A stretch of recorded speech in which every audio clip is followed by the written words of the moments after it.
1868. The 30th day of May, 1868, is designated for the purpose of strewing with flowers or otherwise decorating the graves of comrades who died in defense of their country during the late rebellion, and whose bodies now lie in almost every city, village, and hamlet churchyard in the land. In this observance, no form of ceremony is prescribed, but posts and comrades will in their own way arrange such fitting services and testimonials of respect as circumstances may permit. We are organized comrades, as our regulations tell us, for the purpose, among other things, of preserving and strengthening those kind and fraternal feelings which have bound together the soldiers, sailors, and marines who united to suppress the late rebellion.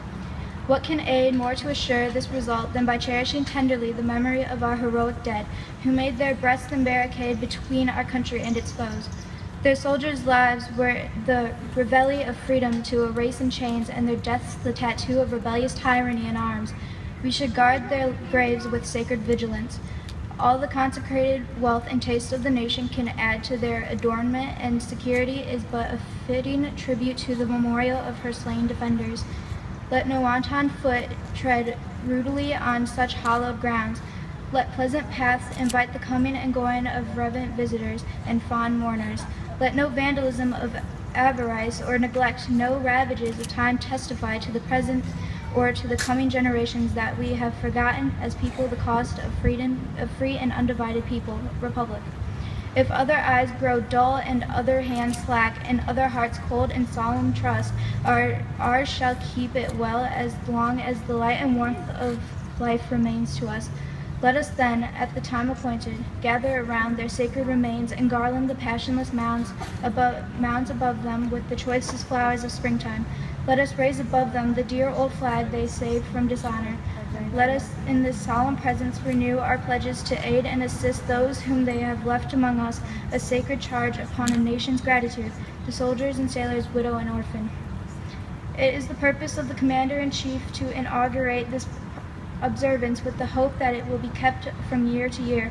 While a survivor of the war remains to honor the memory of his departed comrades, he earnestly desires the public press to call attention to this order and lend its friendly aid in bringing it to the notice of comrades in all parts of the country in time for its simultaneous compliance therewith.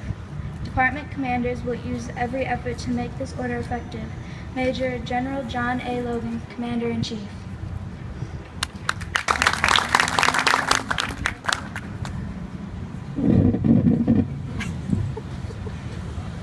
November 19th, 1863.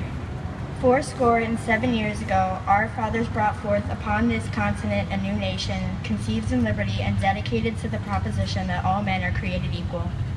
Now we are engaged in a great civil war, testing whether that nation, or any nation, so conceived and so dedicated, can long endure.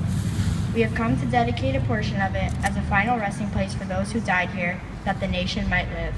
This we may in all propriety do.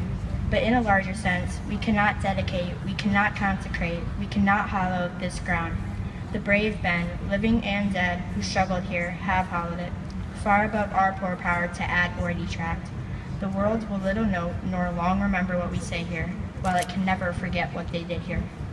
It is rather for us the living, we here be dedicated to the great task remaining before us, that from these honored dead we take increased devotion to that cause for which they here gave the last full measure of devotion, that we here highly resolve that these dead shall not have died in vain, that this nation shall have a new birth of freedom, and that government of the people, by the people, for the people shall not perish from the earth.